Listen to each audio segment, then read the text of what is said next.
10 November tahun 1945 merupakan sebuah awal dari adanya revolusi di Indonesia yang itu bukan saja berpengaruh terhadap perjuangan kemerdekaan di Jawa saja, tetapi itu berpengaruh juga kepada perjuangan kemerdekaan di seluruh Indonesia. Inspirasi yang bisa diambil dari pertempuran Surabaya 10 November itu adalah kita diajari oleh para pendahulu kita tentang kebanggaan sebuah bangsa, dignity ya di situ, bahwa meskipun bangsa kita pada saat itu baru saja lahir beberapa bulan, tetapi ketika kita menghadapi sebuah pihak yang menangkan perang, kita tidak lantas menjadi inferior dan kita tetap memiliki posisi tawar dan kebanggaan untuk menyatakan bahwa kita adalah bangsa yang merdeka pada saat itu. Apa yang bisa dilakukan oleh para generasi sekarang di hari ini untuk memaknai itu semua ya, kita bisa meniru apa yang dilakukan oleh para pejuang di zaman dulu. Setidaknya kita hari ini sebagai bangsa Indonesia tidak harus inferior terhadap hal-hal yang selama ini kita hadapi. Nah, ini juga berlaku buat generasi muda kita sekarang.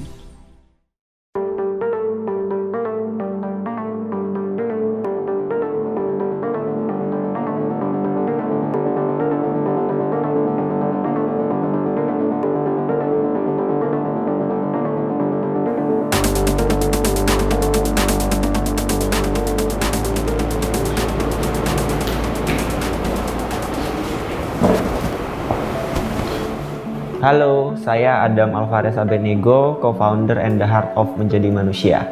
Kegiatan saya sekarang sedang sibuk menulis untuk menjadi manusia aja. Halo, perkenalkan nama saya Dwi Sasutianing Tias atau biasa dipanggil Tias. Saya CEO dari Sustaination. Sehari-hari saya berperan sebagai ibu, sebagai istri, dan juga sebagai tim leader bagi teman-teman di Sustaination. Nama saya Samsudin Ilyas. Saya lahir di pesisir utara Kalibaru Cilincing di tempat ini. Pekerjaan saya sekarang saat ini sebagai nelayan. Halo semuanya, namaku Anissa Ikatiwi, biasa dipanggil Nisa. Aku relawan dari Akademi Berbagi. Sehari-hari pekerjaanku sebagai PNS di sebuah kementerian pusat di Jakarta. Saat ini saya bersama dengan Sustaination sedang berusaha untuk mengedukasi dan memberikan informasi supaya masyarakat Indonesia bisa bertransisi dan berubah ke gaya hidup yang lebih ramah lingkungan. Makanya kita di Sustaination sekarang sedang menggalakkan pergerakan secara kolektif untuk berbagi cerita tentang pengalaman mereka, tentang keseruan mereka dalam mengompos dalam bentuk kampanye #ceritakompos. Gitu. Hopefully harapannya adalah untuk memudahkan teman-teman segera beralih ke gaya hidup yang lebih selaras alam. Saya dan Menjadi Manusia mungkin bisa dibilang sedang memperjuangkan dua hal sih. Yang pertama, pengen ngajakin teman-teman semua untuk open-minded bahwa kayak dengan mendengarkan cerita orang dan berbagi cerita adalah salah satu cara untuk kita bisa melatih kesehatan mental kita atau bisa mengembangkan atau bahkan menjaga kesehatan mental kita. Akademi Berbagi adalah sebuah gerakan sosial, ibaratnya visi dan misinya tuh ingin belajar itu sebenarnya bisa di mana aja loh, dan siapapun tuh bisa belajar gitu. Dan kami tuh membuat kelas, gurunya tuh siapapun, pesertanya juga siapapun boleh ikut dan semuanya gratis. Dan tempatnya pun juga benar-benar mereka meminjamkan ke kita untuk ngadain kelas itu gitu sih. Saat ini kita bersama teman-teman sedang memperjuangkan nasib anak-anak pesisir khususnya di Kalibaru Cilincing ini.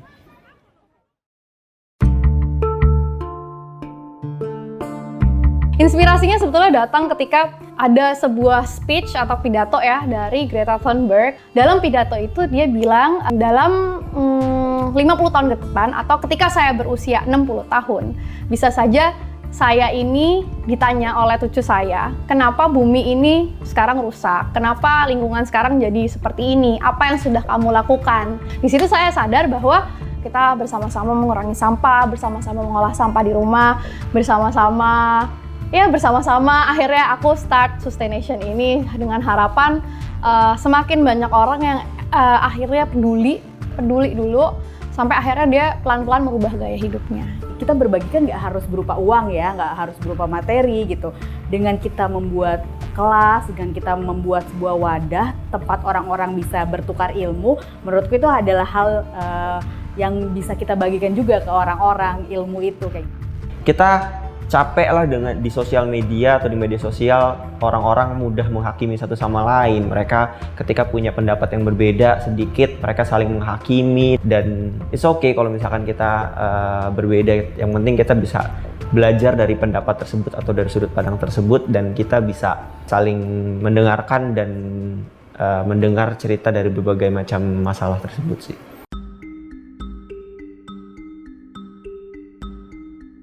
Rintangannya paling mungkin lebih ke pengetahuan atau awareness masyarakat Indonesia sendiri tentang kesehatan mental sih. Masih banyak stigma-stigma tentang kesehatan mental, terutama tentang teman-teman yang punya gangguan jiwa, dan mereka di stigma dan mendapatkan perlakuan yang tidak baik. Dan dari sini sebenarnya kita pengen menyuarakan juga tadi untuk gimana caranya kita bisa menghapus stigma-stigma tentang kesehatan jiwa atau kesehatan mental ini.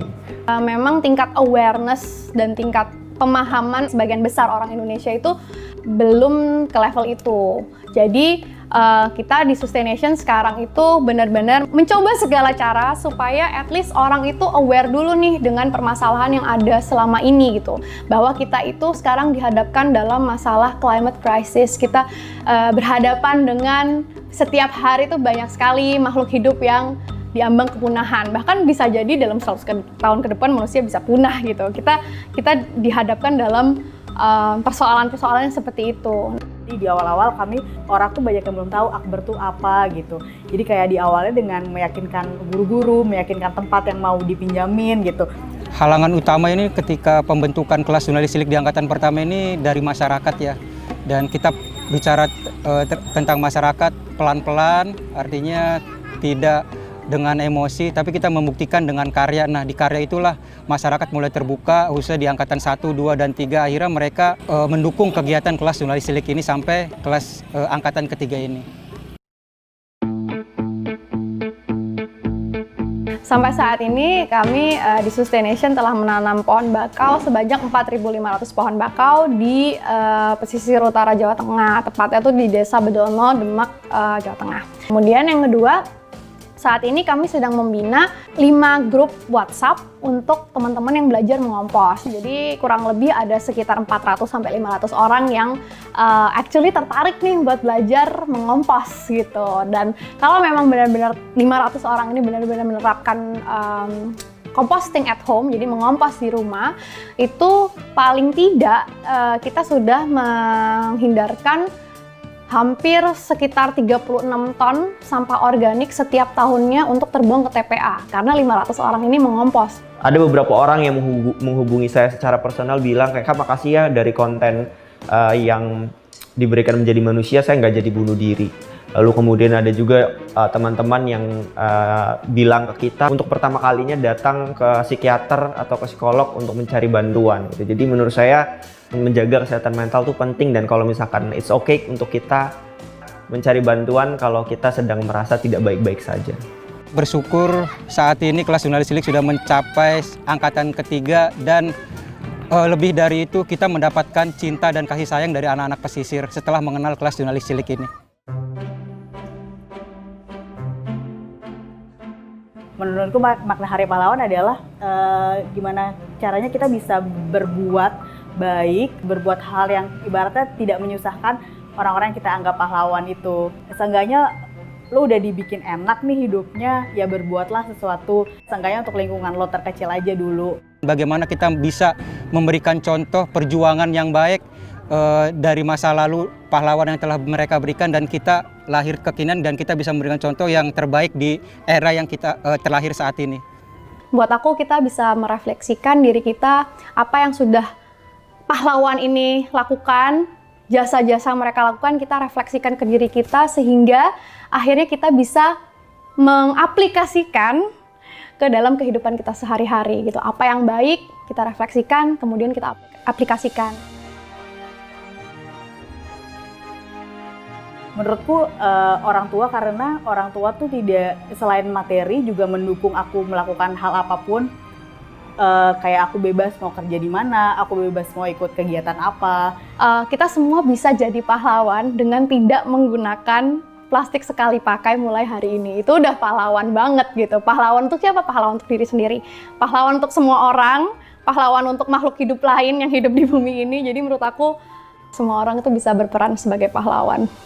Pahlawan versi saya mungkin semua orang yang sedang merasakan tidak baik-baik saja, sedang merasakan mungkin banyak masalah di hidupnya, dan tapi mereka tetap mau bertahan, terus berjuang. Saya rasa mereka adalah pahlawan-pahlawan yang patut kita hargai juga dengan usaha yang sudah mereka lalui dan dari segala macam masalah yang mereka lalui. Yang utama itu kedua orang tua, khususnya ibu saya ya, karena beliau telah memberikan contoh yang baik tentang suri tauladan dan pembelajaran tentang kesabaran dan tulus cinta kasih kepada masyarakat, khususnya anak-anak. Kalau memang teman-teman mungkin gitu belum bisa berbuat baik gitu atau belum bisa memberikan sumbangsihnya untuk negara, ya seenggaknya jangan sampai menyusahkan negara gitu. Ya syukur-syukur bisa berkontribusi untuk lingkungan terkecil, misalnya dengan menangkal hoax yang ada gitu di grup keluarga. Pesanku sih cuma satu, belajar untuk lebih peduli, sadar gitu ya, sadar bahwa setiap tindakan yang kita lakukan itu selalu ada dampaknya. Dan kita perlu pahami ya, bahwa kita itu di bumi ini tuh kita nggak hidup sendiri. Terus konsisten dan orisinal dalam berkarya, tidak mudah menyerah dan patah semangat. Selamat berjuang. Ini yang selalu disampaikan menjadi manusia, jadi kayak ada tanda koma di logo menjadi manusia. Yang selalu ingin kita sampaikan adalah bahwa menjadi manusia itu proses tanpa henti. Ketika kita jatuh, kita bangkit, kita gagal, kita bangkit lagi, kita buat koma baru lagi sampai akhirnya nanti kita mati menyentuh titik akhir gitu. Jadi jangan berhenti berproses, karena menjadi manusia adalah sebuah proses tanpa henti.